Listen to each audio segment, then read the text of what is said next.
longboarder Bella Eberz, and I'm going to teach you how to longboard. When a beginner first starts surfing, they would want to catch whitewash because it allows less room for error. When you see the whitewash come in, you want to make sure that your back is already faced towards the wave and you're already laying down.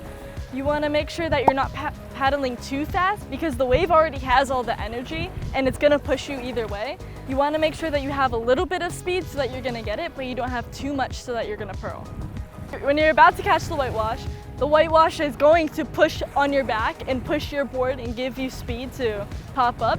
You could sit farther back on the board if the whitewash is a little bit bigger to brace for the impact. When you're catching the whitewash, all the energy is moving in one direction. So if your board is slightly slanted, the whitewash is gonna keep moving this way. So the board is gonna just tumble and you're not gonna catch the wave. That's why you wanna make sure that your board is facing the beach so that you can stand up in a straight line and go where the energy is moving already. So after you've caught the wave and the whitewash hits you, you wanna take a second to make sure that you're on the wave. Then you can do your stand-up ritual. To get into a wave early when you see it coming from far out, you want to make sure that you paddle as fast as you can, and then you also want to make sure you're fully on the wave before you stand up. If you can stop paddling and the board is moving with the wave, then you know it's time to stand up and that the wave will take you. You should scoot the position of your feet up on your board to allow yourself to get more momentum to get into the flat part of the wave.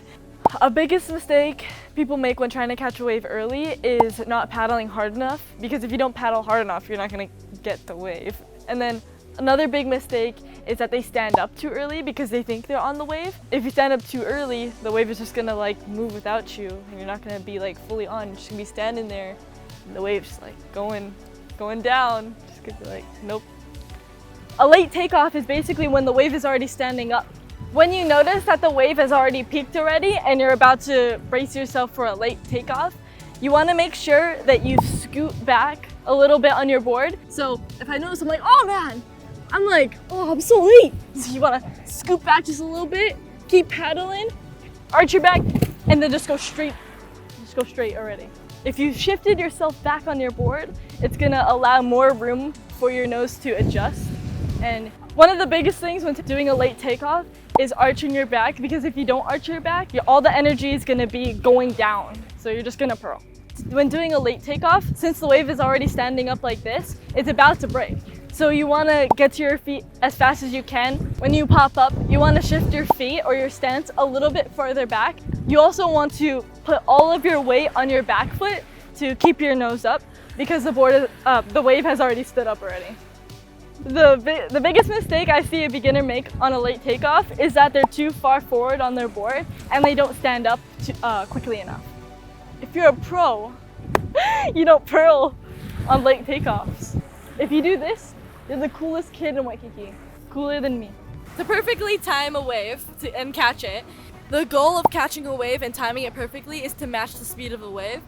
You want to see the horizon lift up a little bit so that you know waves are coming.